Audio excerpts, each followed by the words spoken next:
أعوذ بالله السميع العليم من الشيطان اللعين الرجيم. بسم الله الرحمن الرحيم. الحمد لله الذي هدانا لهذا وما كنا لنهتدي لولا أن هدانا الله لقد جاءت رسلنا ربنا بالحق ثم الصلاة والسلام على سيد أصل ما في الوجود في سر الله منتهي دائرة الوجود لواء الحمد والمقام المحمود جد الحسن والحسين أبي القاسم محمد صلى الله عليه وسلم. وعلى أولاده الطيبين الطاهرين المعصومين المظلومين المظلومين ولعنة الله على أعدائهم أجمعين من يومنا هذا إلى قيام يوم الدين. أما بعد فقد قال الله سبحانه وتعالى في كتابه المجيد والفرقانه الحميد وقوله الحق وهو أصدق الصادقين. بسم الله الرحمن الرحيم.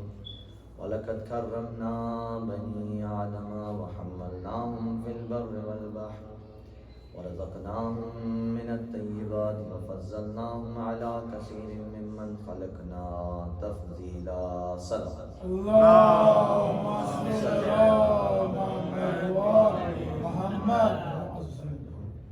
قابل قدر عزدران سید الشہداء و مصدران امام مظلوم کربلا بطفیل جہاز معصومین خصوص المعصوم عالم حضرت بطول بنت رسول جناب سیدہ سلام اللہ علیہ الزہرا کی جانب سے منعقدہ اس اشرف حرم الحرام کی آج نومی مجلس ہے.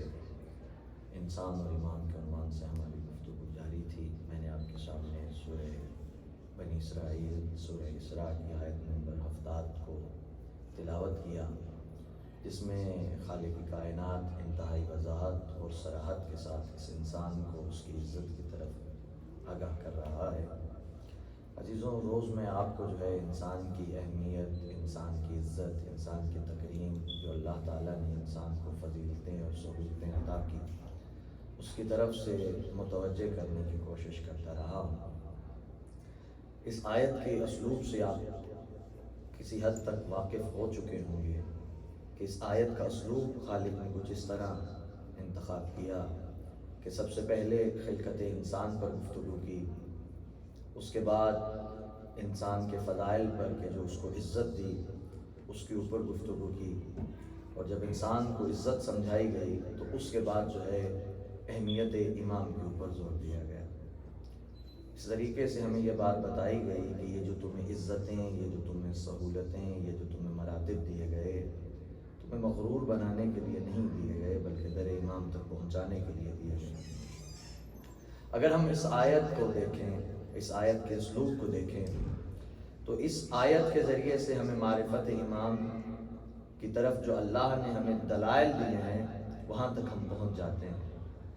عزیزوں، میں آپ کو سورہ بنی اسرائیل سے سورہ دہر کی طرف لے جانا چاہتا ہوں، جہاں پہ بالکل اللہ کا یہی اسلوب ہے.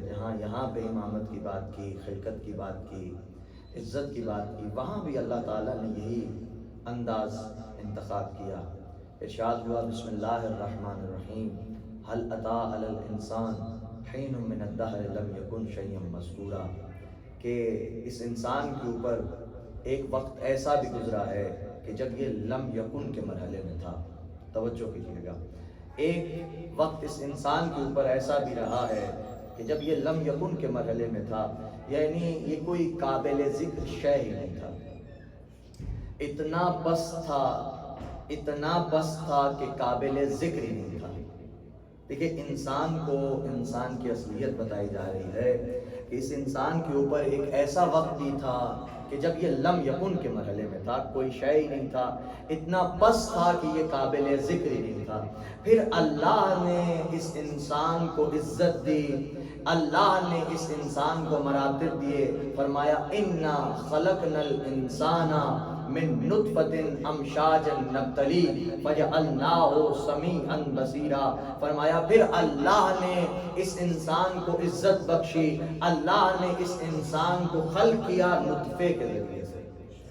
اللہ نے اس انسان کو عزت بخشی خلق کر کے، اور صرف یہ عزت نہیں بخشی گئی کہ اس انسان کو خلق کیا گیا، ارشاد ہوا فَجَعَلْنَاهُ سَمِيعًا بَصِيرًا. اس کو خلق بھی کیا اور اس کو سمیع بھی بنایا اور بصیر بھی بنایا. اس کو سمیع بھی بنایا اور اسے بصیر بھی بنایا. عزیزان گرامی، اللہ نے انسان کو خلق کیا اس سے پہلے کہ جب یہ لم یکن کے مرحلے میں تھا، کوئی قابل ذکر شے ہی نہ تھا. اس کے بعد اللہ نے اس انسان کو نطفے کے ذریعے سے خلق کیا، اور پھر خلق کرنے کے بعد خالی خلق کر کے چھوڑ نہیں دیا. اللہ نے اس انسان کو یہ عزت دی کہ اسے سمیع بھی بنایا، اسے بصیر بھی بنایا. آخر سمیع کیوں بنایا، بصیر کیوں بنایا؟ سمیع کہتے ہیں سننے والے کو، بصیر کہتے ہیں دیکھنے والے کو. اللہ نے اس انسان کو سمیع کیوں بنایا؟ عزیزان گرامی، سورہ بنی اسرائیل کو دیکھیے. اللہ نے انسان کو خلق کیا، پھر اللہ نے انسان کو عزت دی. وہاں پہ بھی عزت کا ذکر ہوا، خلقت کا ذکر ہوا. یہاں پہ اللہ نے خلقت کا ذکر کیا، خلقت کے بعد عزت کا ذکر کیا کہ میں نے خلق کرنے کے بعد اسے سمیع بھی بنایا، میں نے اسے بصیر بھی بنایا. آخر وجہ کیا ہے؟ اگلی آیت نے بتایا اِنَّا هَدَيْنَاهُ السَّبِيلَ إِمَّا شَاكِرًا وَإِمَّا كَفُورًا. ہم نے اس انسان کو سمیع اس وجہ سے بنایا، بصیر اس وجہ سے بنایا تاکہ ہدایت لے سکے.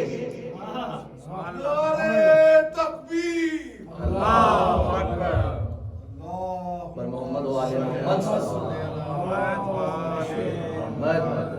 ہم نے اس انسان کو سمیع اس وجہ سے بنایا، ہم نے اس انسان کو بصیر اس وجہ سے بنایا تاکہ یہ ہدایت لے سکے. عزیزوں، ہمیں معلوم ہوا ہدایت لینے کے لیے سننا بھی ضروری ہے، ہدایت لینے کے لیے دیکھنا بھی ضروری ہے. اللہ نے انسان کو خلق کیا، خلق کرنے کے بعد اسے آلہ سماعت بھی دیا، آلہ بصارت بھی دیا. ہمیں معلوم ہوا ہدایت لینے کے لیے ہمیں سننا بھی ضروری ہے، دیکھنا بھی ضروری ہے. تو عزیزوں، ہدایت دینے کے لیے سنانا بھی ضروری ہے، کسی کو دونوں ہاتھوں میں بلند کر کے دکھانا بھی ضروری ہے.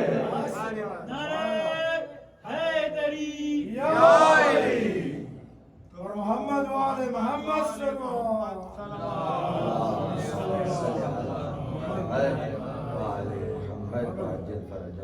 تو اللہ نے اس انسان کو سمیع بھی بنایا، اللہ نے اس انسان کو بصیر بھی بنایا. کس وجہ سے؟ کہ اِنَّا هَدَيْنَاهُ السَّبِيلَ إِمَّا شَاكِرًا وَإِمَّا كَفُورًا، کہ ہم نے اس کو جو ہے ہدایت کی ہے راستے کی طرف. اب یہ چاہے تو امام کے پیچھے پیچھے چلتا آئے، سفینہ نجات میں سوار ہو جائے اور شکران نعمت کرے، اور چاہے تو امام کے سفینے سے دور ہو جائے، امام کی راہ سے بھٹک جائے اور کفران نعمت کرے. عزیزان گرامی، خلقت انسان کا موضوع اتنا اہم موضوع ہے. آپ کو گزشتہ شبوں کی مجالس ذہن میں ہوں گی کہ جس میں ہم نے خلقت حضرت آدم کا ذکر کیا کہ آدم کو کیسے خلق کیا گیا، بشر اول کو کیسے خلق کیا گیا. عزیزوں، آج یہ دیکھنا ہے کہ اس انسان کو کیسے خلق کیا گیا، کہ جس کے لیے ارشاد ہو رہا ہے اِنَّا خَلَقْنَا الْإِنسَانَ، ہم نے اس انسان کو نطفے کے ذریعے سے خلق کیا. پھر یہ انسان کا موضوع اتنا اہم ہے اصغر بھائی، خلقت انسان کا موضوع اتنا اہم ہے کہ اللہ نے جو سب سے پہلی وحی بھیجی نبی پہ وہ یہی تھی کہ بسم اللہ الرحمن الرحیم، اقرأ بسم ربک الذی خلق. اے حبیب، پڑھیے اس کے نام سے کہ جس نے خلق کیا. کسے؟ خلق الانسان من علق، کہ جس نے انسان کو خلق کیا علق کے ذریعے سے، جس نے انسان کو خلق کیا گوشت کے لوتھڑے سے، جس نے انسان کو خلق کیا جمے ہوئے خون سے.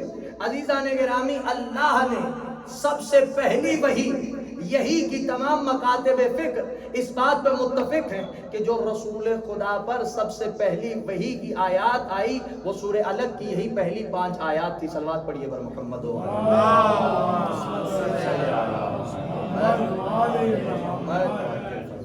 یہی 5 آیات تھی کہ جو رسول خدا کے اوپر جو ہے وہی نازل کی گئی. عزیزان گرامی، اللہ نے پورے قرآن میں لفظ انسان ایک استعمال کیا ہے. لفظ انسان ایک ہے لیکن ہر انسان ایک نہیں ہے.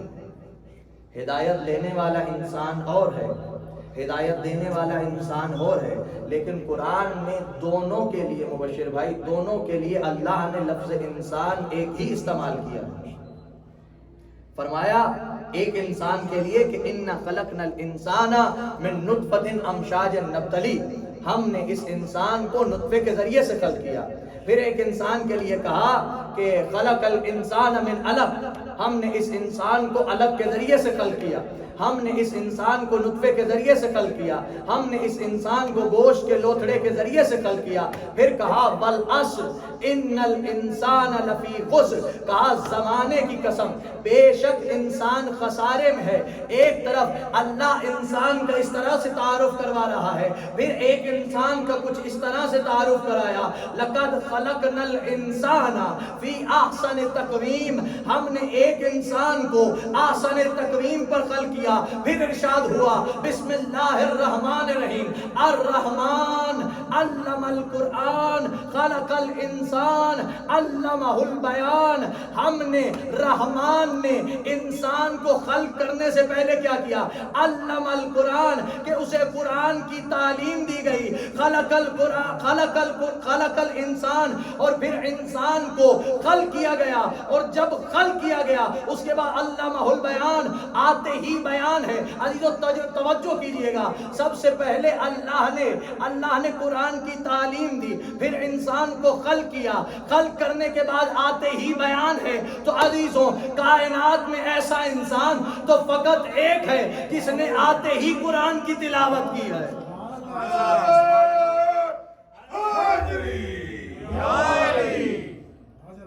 ایسا انسان تو فقط ایک ہے کہ جس نے آتے ہی قرآن کی تلاوت کی ہے. سبحان اللہ. عزیزوں ایک انسان کے لیے کہا کہ ہم نے امشاج نبتلی سے خلق کیا، اِنَّا خَلَقْنَا الْإِنسَانَ مِن نُطْفَةٍ أَمْشَاجٍ نَبْتَلِيهِ. ایک انسان کے لیے کہا لَقَدْ خَلَقْنَا الْإِنسَانَ فِي أَحْسَنِ تَقْوِيمٍ، ہم نے اس انسان کو احسن تقویم پر خلق کیا. عزیزوں ایک انسان کے لیے کہا کہ ہم نے اس انسان کو نطفے کے ذریعے سے خلق کیا، اور پھر اس کی دو قوتیں بتائی جو اس کو طاقتیں دی. فرمایا ہم نے اس کو سمیع بنایا. توجہ عزیزوں، ہم نے اسے بصیر بنایا. پھر اللہ ایک جگہ ارشاد فرما رہا ہے هو الذی خلق من الماء بشرا، اللہ نے ایک انسان کو پانی کے ذریعے سے بنایا. توجہ، ایک انسان کو نطفے کے ذریعے سے بنایا، ایک انسان کو گوشت کے لوتھڑے کے ذریعے سے بنایا. ایک قرآن کی آیت کہہ رہی ہے، میں اپنا بیان نہیں پڑھ رہا، قرآن کی آیت آپ کے حوالے کر رہا ہوں. ایک انسان کے لیے اللہ کہہ رہا ہے هو الذی خلق من الماء بشرا، اللہ نے ایک انسان کو پانی کے ذریعے سے بنایا. پھر کیا کیا؟ فجعلہ نسبا وسحرا، اللہ نے اسے جس کو پانی کے ذریعے سے بنایا اسے خاندانی بنایا، اور خاندانی بنانے کے ساتھ وسحرا، اور اسے داماد بنایا. توجہ عزیزوں، ایک انسان کے لیے کہا کہ اسے نطفے سے بنایا اور اسے سمیع بھی بنایا، اسے بصیر بنایا. عزیزان گرامی اس کی دو قوتوں کا ذکر کیا، اس کی دو طاقتوں کا ذکر کیا. ادھر ایک انسان کا ذکر کیا جسے پانی سے خلق کیا، پھر خلق کرنے کے ساتھ اس کی بھی دو طاقتوں کا ذکر کیا، اس کی بھی دو قوتوں کا ذکر کیا کہ اسے ہم نے خاندانی بھی بنایا، اسے ہم نے داماد بھی بنایا. عزیزوں لفظ انسان ایک ہے لیکن دونوں انسان ایک نہیں ہے. آپ کی توجہ کے لیے جملہ عرض کرنا چاہتا ہوں، جو نطفے کے ذریعے سے پیدا ہوا وہ اور ہے، جو نور والا ہے وہ اور ہے.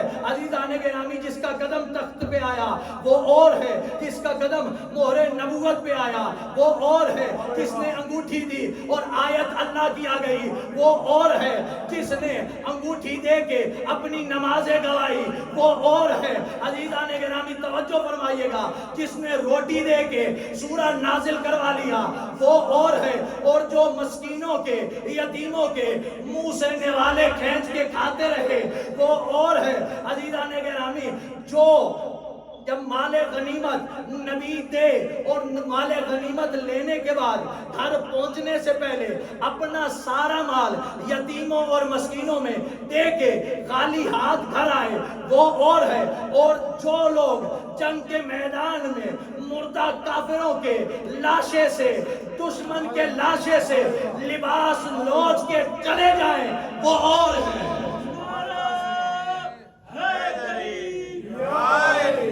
محمد والے محمد صلی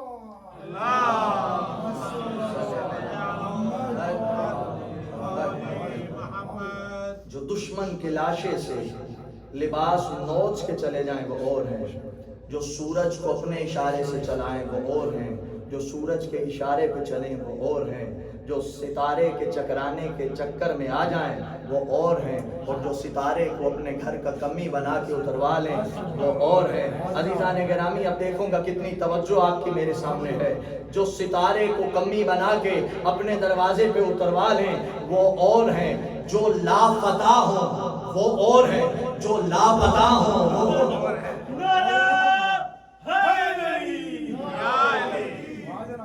ایسے نہیں، دونوں ہاتھوں کو بلند کر کے علی ولی نعرہ حیدری اور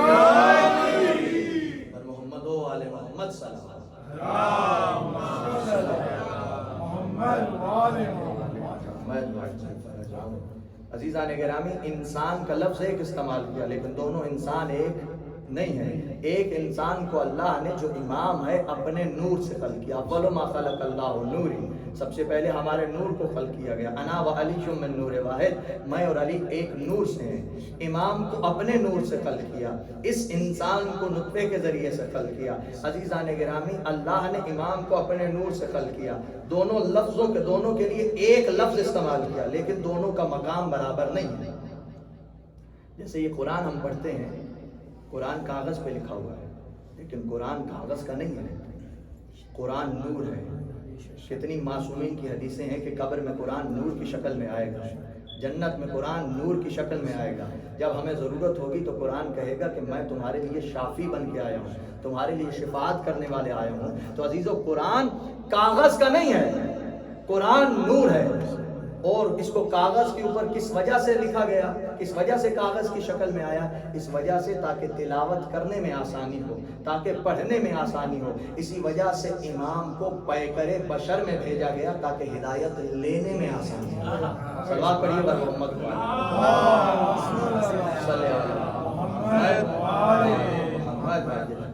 عزیزو قرآن کو کاغذ پہ لکھا گیا تاکہ تلاوت کرنے میں آسانی ہو اور امام کو پیکر بشر میں بھیجا گیا تاکہ ہدایت لینے میں آسانی ہو. عزیزو دونوں انسان ایک قرآن میں لفظ استعمال ہوا لیکن دونوں انسانوں میں زمین اور آسمان جتنا فرق ہے. جیسے لفظ آدمی ایک ہے لیکن ہر آدمی ایک نہیں ہے. جیسے لفظ مسجد ایک ہے، ہر مسجد ایک نہیں ہے. ایک ہے مسجد نبوی کہ جسے نبی نے اپنے ہاتھوں سے بنایا. ایک قرآن میں مسجد کا ذکر ہے جسے مسجد زرار کہتے ہیں، جسے منافقوں نے بنایا. مسجد وہ بھی تھی جسے نبی نے اپنے ہاتھوں سے بنایا. مسجد زرار بھی مسجد ہے، وہ کس نے بنایا؟ منافقوں نے بنایا. جب مسجد زرار بن گئی منافقوں نے نبی سے کہا کہ یا نبی اللہ آپ ہماری مسجد میں آ کے جماعت کرائیے. اللہ نے سورہ قیامت میں آیت نازل کر دی، کہا میرے حبیب آپ مسجد زرار میں جا کے نماز نہ پڑھائیے گا. میں کہنا چاہتا ہوں میرے اللہ مسجد یہ بھی ہے، مسجد وہ بھی ہے، عمارت یہ بھی ہے، عمارت وہ بھی ہے. آپ نے رسول کو منع کیوں کیا کہ مسجد زرار میں جا کے نماز نہ پڑھائیے گا؟ آواز قدرت آئے گی. میں سب کو بتانا چاہتا ہوں یہ بات یاد رکھو، جسے نبی بنائے وہ اور ہے، جسے منافق بنائے وہ اور ہے.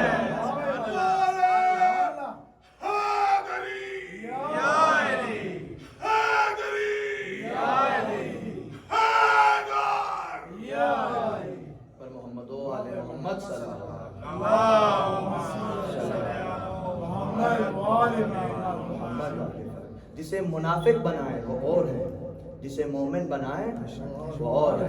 عزیز سورہ نساء آیت نمبر 134 134 اس میں ارشاد ربانی ہو رہا ہے یا ایھا الذین آمنوا آمنو، اے صاحبان ایمان ایمان لے کے آئیے، یعنی اے مومنو مومن ہو جاؤ.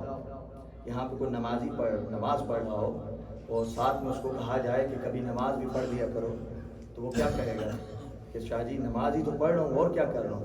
اور روزے دار ہو اور اسے کہا جائے کہ کبھی روزہ بھی رکھ لیا کرو تو وہ کیا کہے گا. ہو سکتا ہے کہ کوئی جلالی ہو داؤد بھائی کی طرح تو ایک آدھی لگا بھی دے اور کہے کہ میاں آپ خیریت سے تو ہیں, یہ کیسی باتیں کر رہے ہیں, میں روزے میں ہوں. اور کوئی تازہ حج کر کے آئے اور کہا جائے اس سے کہ کبھی حج بھی کر کے آ جاؤ تو ہو سکتا ہے ہم سے ناراض ہو جائے کہ ابھی تو بھائی میں نے حج کیا ہے, ابھی میں صفا و مروہ سے ہو کے آیا ہوں, ابھی میں نے جناب اپنی تازی ٹینٹ کروائی ہے, آپ شاہ جی کیسی باتیں کر رہے ہیں. تو عزیزان گرامی ہمیں بات نہیں سمجھ آ رہی کہ اللہ قرآن میں ایمان والوں کو کہہ رہا ہے ایمان لے آؤ. یعنی جیسے کہا جائے روزے دار کو روزہ رکھ لو, نمازی کو کہا جائے نماز پڑھو, ویسے ہی اللہ قرآن میں مومنوں اس کو کہہ رہا ہے کہ مومنوں مومن ہو جاؤ. کیا مطلب ہے اس کا؟ وہی میں کہہ رہا ہوں ادھر سے سیٹ خالی ہے پر محمد و آل محمد صلی اللہ علیہ وسلم.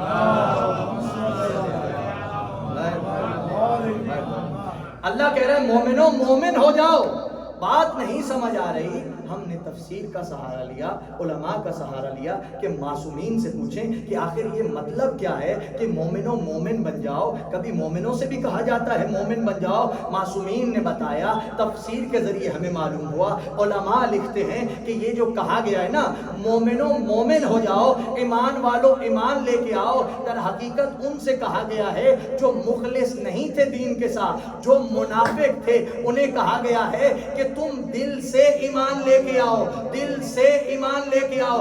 عزیزان گرامی معصومین سے پوچھا کہ یہ وہ لوگ کون ہیں کہ جنہیں کہا رہا ہے مخلص ہو جاؤ دین کے ساتھ. کہا گیا یہ منافقین ہیں. کہا کیسے پتا چلا یہ منافق ہیں؟ آواز آئی یہ وہ لوگ ہیں جو اشہد اللہ الہ الا اللہ کہتے ہیں, محمد الرسول اللہ کہتے ہیں, لیکن علی ولی اللہ گلے میں اٹک جاتا ہے. پر محمد و آل محمد صلی اللہ علیہ وسلم یہ وہ لوگ ہیں کہ جن کے ہاں علی ولی اللہ یہاں پہ اٹک جاتا ہے اور نہ نیچے اترتا ہے نہ اوپر اترتا ہے. عزیزان گرامی توجہ فرمائیے گا, قرآن نے کہا یا ایھا الذین آمنو آمنو, یعنی اے مومنوں مومن ہو جاؤ. اس کا مطلب ہے کہ مومن نہیں تھے لیکن مومن کہا گیا. مومن کہنے سے مومن نہیں بنے. قرآن نے آمنو کہا ہے نا, لفظ آمنو کہ اے ایمان والوں. قرآن کے کہنے کے باوجود وہ آمنو مومن کہنے کے باوجود مومن مومن نہیں بنے. بتایا گیا یہ منافقین ہیں. عزیزان گرامی معلوم ہوا کہ قرآن اگر کسی کو مومن بھی کہہ دے تو یہ ضروری نہیں ہے کہ وہ مومن ہو جائے. تو عزیزان گرامی جو دشمن علی ہو وہ رضی اللہ کہنے سے بھی رضی اللہ نہیں ہو جاتا. سبحان اللہ, سبحان اللہ. محمد واجل فرجہم. لفظ انسان ایک ہے لیکن دونوں انسان ایک نہیں ہیں. ارشاد ہوا اِنَّا خَلَقْنَا الْإِنسَانَ مِن نُطْفَةٍ أَمْشَاجٍ نَبْتَلِيهِ فَجَعَلْنَاهُ سَمِيعًا بَصِيرًا. ہم نے اس انسان کو نطفے سے بنایا, اسے سمیع بنایا اور اسے بصیر بنایا. دوسرے کے لیے کہا, دوسرے انسان کے لیے کہ هُوَ الَّذِي خَلَقَ مِنَ الْمَاءِ بَشَرًا, کہ ہم نے پانی کے ذریعے سے ایک بشر کو بنایا. فَجَعَلَهُ نَسَبًا وَالسِّحْرًا, ہم نے اسے خاندانی بنایا اور اسے داماد بنایا. عزیزوں عربی میں نسب خاندان کو کہتے ہیں, سحر داماد کو کہتے ہیں. جیسے ابن بیٹے کو کہتے ہیں, بنت بیٹی کو کہتے ہیں, ماں کو کہتے ہیں, ویسے نسب خاندان کو کہتے ہیں, سحر داماد کو کہتے ہیں. اللہ جو اس انداز سے اس آیت کو بیان کر رہا ہے, یہ انداز بتا رہا ہے کہ جس کے خاندان کے بارے میں بتایا جا رہا ہے, جس کی داماد کے بارے میں ذکر کیا جا رہا ہے, معلوم ہوتا ہے یہ کسی خاص کا بہت خاص داماد ہے, یہ کسی خاص کا بہت خاص داماد ہے. عزیزوں مجھے قسم ہے رب کعبہ کی, ایسا خاص داماد تو میرے مولا کے علاوہ کوئی نہیں ہے کہ جس کے لیے تارا در سیدہ پہ پیغام رسا بن کے آیا. نعرہ تکبیر, نعرہ رسالت, نعرہ حیدری,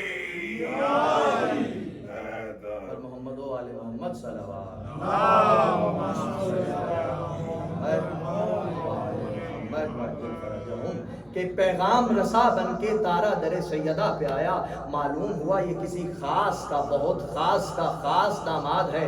عزیزان گرامی ایسا خاص داماد ہے کہ جس کا نکاح زمین پہ خود نبی نے پڑھایا اور آسمان پہ خود خدا نے پڑھایا. حالانکہ آسمان پہ مولویوں کی کمی نہ تھی، آسمان پہ مولویوں کی کمی نہ تھی. ارے عیسیٰ نبی جیسے موجود تھے، لیکن اللہ نے ارے علی اور سیدہ کا نکاح خود پڑھوایا. میں کہنا چاہوں گا میرے مولا آپ نے خود کیوں پڑھایا؟ یا خالق اکبر عیسیٰ نبی سے کہہ دیتے کہ وہ علی اور زہرا کا نکاح پڑھوا دیتے. آواز قدرت آئے گی. میں عظمت سیدہ بتانا چاہتا ہوں، عظمت مصطفیٰ بتانا چاہتا ہوں، عظمت سیدہ بتانا چاہتا ہوں کہ جس نبی کی بیٹی کا نکاح کوئی نبی نہیں پڑھا سکتا، اس نبی کا اپنا نکاح کوئی کافر کیسے پڑھائے گا؟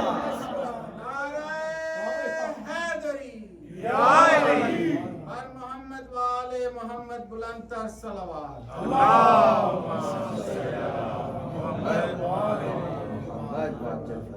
ایک بہت آواز بلند صلوات. اللهم صل على محمد وعلى محمد. عزیزان گرامی لفظ انسان ایک ہے لیکن دونوں انسان ایک نہیں ہے. دونوں کے مراتب میں، دونوں کے مقام میں فرق ہے. تو عزیزان گرامی ایک مرتبہ جہاں پہ اللہ قیامت کا نقشہ کھینچ رہا ہے وہاں پہ بھی ایک انسان کا ذکر کیا. ارشاد ہوا بسم اللہ الرحمن الرحیم اذا زلزلت الارض زلزالها واخرجت الارض اثقالها وقال الانسان ما لها. کیا کہا جا رہا ہے؟ اذا زلزلت الارض زلزالها کہ جب زمین میں زلزلے آئیں گے، اور واخرجت الارض اثقالها اور جب زمین کا سینہ چاک ہو جائے گا. وقال الانسان ما لها ایک انسان زمین سے کلام کر رہا ہوگا، ایک انسان زمین سے کلام کر رہا ہوگا، ایک انسان زمین سے ذکر کر رہا ہوگا کہ اے زمین تجھے ہو کیا گیا ہے، اے زمین تجھے ہو کیا گیا. عزیزوں کسی جگہ زلزلہ ہو جائے تو ہوتا کیا ہے؟ لوگ باہر بھاگنا شروع جاتے ہیں نا کہ بلڈنگ نہ گر جائے. لیکن عزیزوں یہاں پہ جو اللہ قیامت کی نشانی بتا رہا ہے، یہاں پہ ایک انسان بڑے مطمئن ہو کے اصغر بھائی بڑے اطمینان کے ساتھ اس زمین کے ساتھ باتیں کر رہا ہے. وَإِذَا زُلْزِلَتِ الْأَرْضُ زِلْزَالَهَا وَأَخْرَجَتِ الْأَرْضُ أَثْقَالَهَا وَقَالَ الْإِنسَانُ مَا لَهَا. زمین سے ایک انسان پوچھے گا اے زمین تجھے ہو کیا گیا ہے؟ آخر یہ بے چینی کیوں ہے؟ آخر یہ تڑپ کیوں ہے؟ آخر تجھے ہو کیا گیا ہے؟ آخر تو انگڑائیاں کیوں لے رہی ہے؟ آخر تو اپنا سینہ کیوں چاک کر کے بیٹھی ہے؟ آخر تو گڑے مردے کیوں اکھاڑ رہی ہے؟ عزیزو یہاں پہ ایک انسان کی بات چلی، ادھر سورہ قیامت میں اللہ نے ایک اور انسان کی بات کی. وَيَقُولُ الْإِنسَانُ يَوْمَئِذٍ أَيْنَ مَفَرُّ ایک انسان ایسا ہوگا، ایک انسان ایسا ہوگا جو قیامت والے دن کہہ رہا ہوگا میں بھاگوں کدھر، میں بھاگوں کدھر، میں راہ فرار کہاں اختیار کروں. عزیزو معلوم ہوا قیامت والے دن دو لوگ ہوں گے. ایک ہوگا انسان جو زمین سے کہہ رہا ہوگا. عزیزو توجہ کیجئے گا، پورے مجمع کی جتنی اب تک کے جملے تھے یہ سب کا حاصل اور محاصل جملہ ہے. ایک انسان وہ ہوگا جو زمین سے کہہ رہا ہوگا آخر تجھے ہو کیا گیا ہے؟ آخر تجھے ہو کیا گیا ہے؟ آخر تو اپنے گڑے مردے اکھاڑ کیوں رہی ہے؟ آخر بے چین کیوں ہے؟ دوسرا انسان کہہ رہا ہوگا میں بھاگوں کدھر، میں بھاگوں کدھر. معلوم ہوا قیامت والے دن دو لوگ ہوں گے، قیامت والے دن دو لوگ ہوں گے. ایک کرار ہوگا، ایک فرار ہوگا، ایک کرار ہوگا، ایک فرار ہوگا. ایک زمین سے کہہ رہا ہوگا تجھے ہو کیا گیا ہے، تجھے ہو کیا گیا ہے. میں کہوں گا میرے اللہ مجھے تو یہ بتا کہ تو قیامت کے حالات بیان کر رہا ہے یا جنگ خیبر کے واقعات بیان کر رہا ہے؟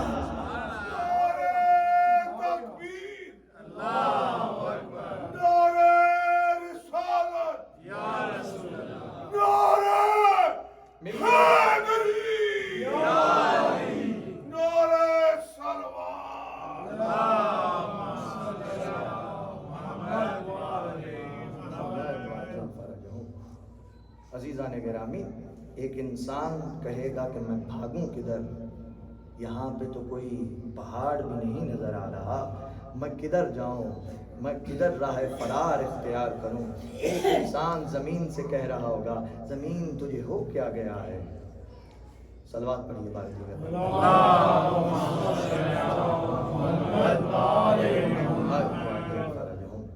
عزیزان گرامی آج میں چاہتا ہوں کہ جناب قمر بنی ہاشم کے مصائب بیان کروں۔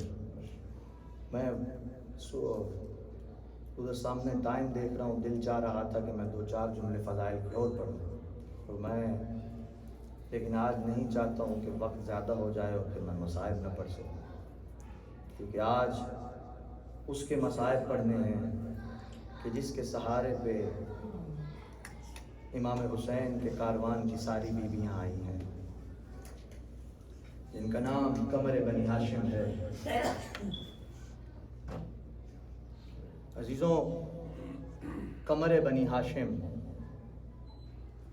ہاشمیوں کا چاند، جہاں علی اکبر جیسا چاند ہو، جہاں قاسم جیسا چاند ہو، وہاں ہاشمیوں کا چاند جناب عباس کا لقب ہے۔ جہاں حسن حسین جیسے خوبصورت ہوں، حضرت سوچیے جناب عباس کتنے خوبصورت ہوں گے۔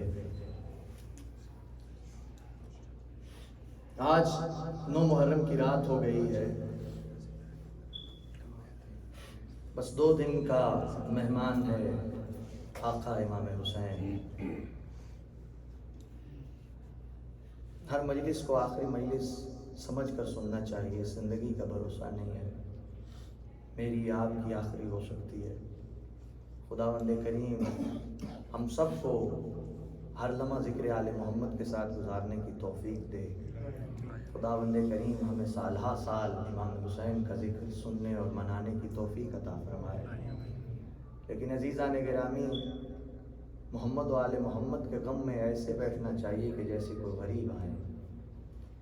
ہم آج غریبوں کا ماتم منانے کے لیے، حسین غریب کربلا کا ماتم منانے کے لیے یہاں آئے۔ مجھے وہ عالم یاد ہے کہ جب یہ راتیں آیا کرتی تھی، لوگ کنگھی کرنا بھول جاتے تھے، جوتے پہننا بھول جاتے تھے۔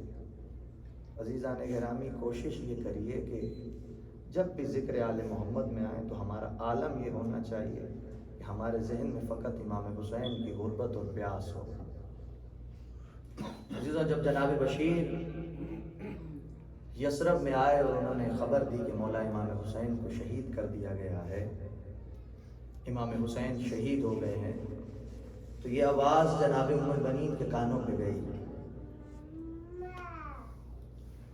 جناب ام البنین کی آنکھوں میں موتیا آ چکا ہے، نظر نہیں آتا۔ ایک چادر لی، اپنے پوتے سے کہا کہ مجھے مسجد میں لے جاؤ۔ جناب ام البنین کو مسجد میں لایا گیا اور جناب ام البنین نے بشیر سے ایک سوال کیا، کہا بشیر دوبارہ بتاؤ کون مارا گیا؟ بشیر کہتا ہے بی بی حسین مارے گئے۔ کہا کون سا حسین مارا گیا؟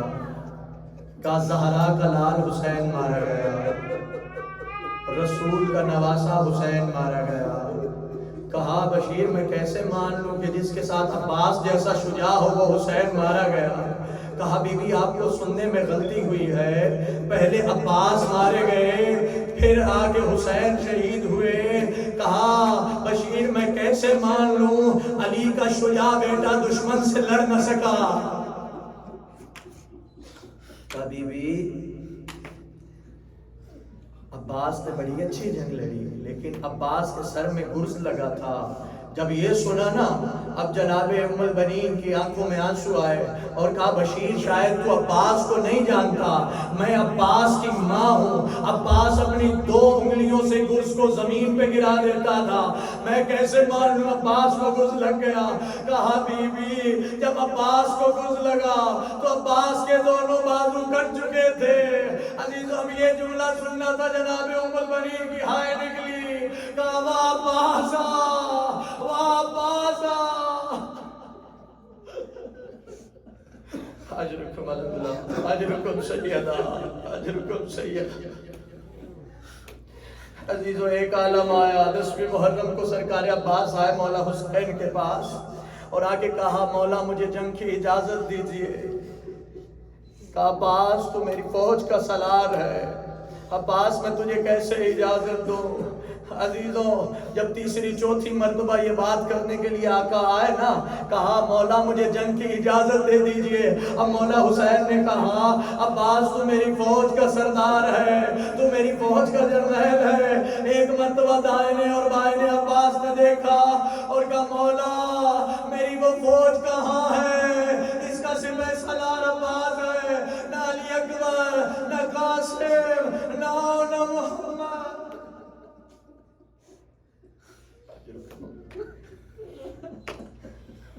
عزیزوں عباس کو اجازت نہیں ملی۔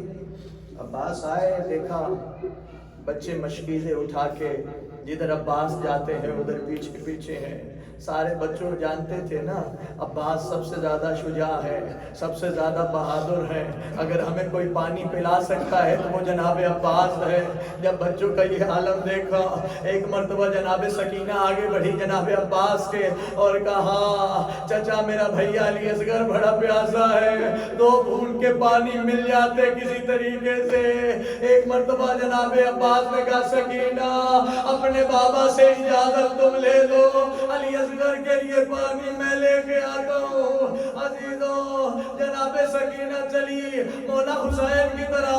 اب عباس اور سکینہ کو آتے ہوئے دیکھا، کہا عباس اب تو سفارش بہت بڑی لے کے آیا ہے۔ بس عزیزوں جناب عباس کو اجازت ملی آقا حسین سے، کہا عباس جا کے زینب کبریٰ سے رخصت کر لو۔ آئے جناب زینب عالیہ سے رخصت کرنے کے لیے، کہا آقا دادی عباس کا آخری سلام قبول کیجئے۔ عزیزوں جب بی بی نے عباس کا یہ جملہ سنا، ایک ہائے نکلی جناب سیدہ زینب کی۔ عباس نے پوچھا بی بی کیا ہوا؟ کہا عباس ایک مرتبہ میں کوفہ گئی تھی، جب میرے بابا میری مہار پکڑے ہوئے تھے اڑنے کی اور کہہ رہے تھے زینب یہ صدر بازار ہے، زینب یہ دربار ہے۔ میں نے کہا بابا درباروں اور بازاروں کا تو بیٹوں کو بتایا جاتا ہے، بابا میں تو آپ کی بیٹی ہوں۔ کہا زینب ایک وقت آئے گا جب تجھے ان درباروں میں قیدی بنا کے لایا جائے گا۔ عباس میں جانتی تھی میں ایک دن قیدی بنوں گی کیونکہ بابا نے کہا ہے، لیکن عباس میں سوچتی تھی جس کا تو جیسا بھائی ہو وہ بہن قیدی کیسے بنے گی۔ عباس جب تم نے کہا نا بی بی صلاح مجھے سمجھ آ گئی، وہ وقت بڑا قریب ہے جب مجھے قید کیا جائے گا۔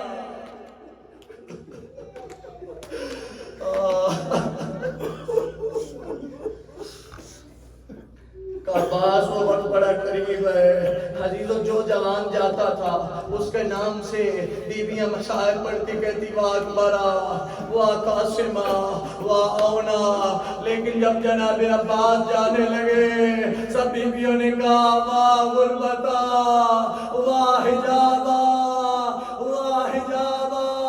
جس بندے کو رونا نہیں آ رہا اپنے گناہوں کی معافی مانگے آقا حسین سے۔ عزیزوں جیسے ہی عباس چلے ایک مرتبہ سیدانیوں نے کہا واہ حجابا واہ غربتا۔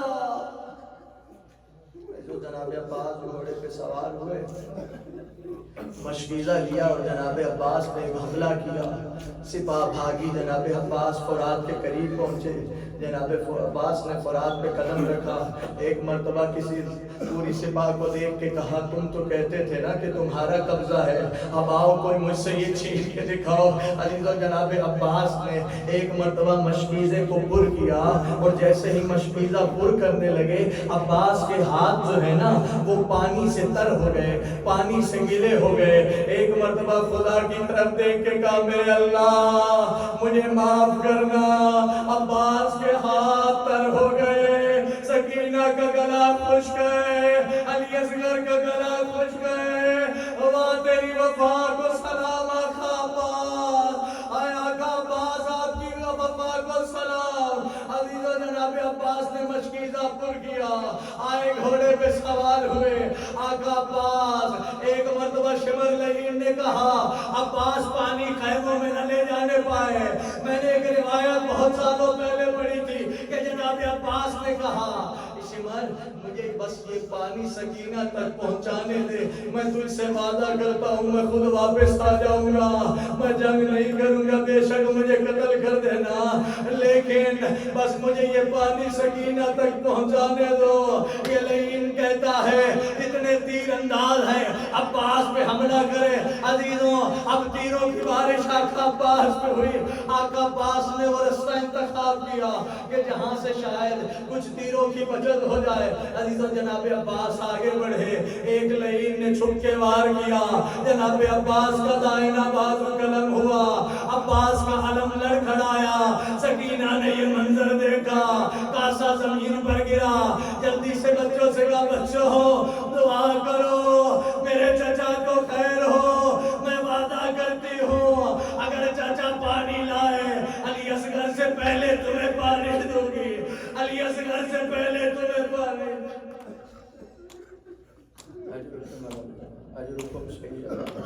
عزیزوں مولا عباس نے مشکی زبائن بازو میں لیا، اب ایک لعین آگے بڑھا، اس نے عباس کے بائیں بازو پہ وار کیا، عباس کا بائیں بازو قلم ہوا۔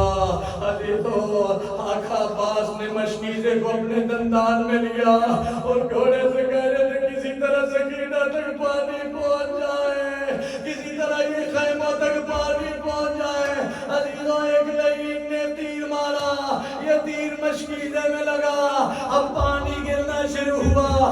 عباس نے گھوڑے سے کہا گھوڑا اب اپنا رستہ بدل لے، مجھے سکینہ سے شرم آتی ہے، اور ملا نے ایک تیر اٹھایا، یہ تیر عباس کی آنکھ میں لگا، ایک لعین نے عباس کے سر میں گرز مارا۔ عزیزوں جب کسی کو گرز لگے اور وہ گھوڑے سے زین سے زمین پہ آئے، عزیزوں اپنے ہاتھوں کے سہارے سے آتا ہے، اے عباس کے دونوں بازو کٹ چکے تھے، اللہ جانے اب مولا عباس کیسے زمین پر آئے۔ عزیزوں ایک مرتبہ عباس نے کہا مولا انا نزلت عن الخصام، آقا میری مدد کو آئیے، زہرا کا لال زمین کربلا پہ اپنی کمر میں ہاتھ رکھ کے، عباس میری کمر ٹوٹ گئی، عباس عباس۔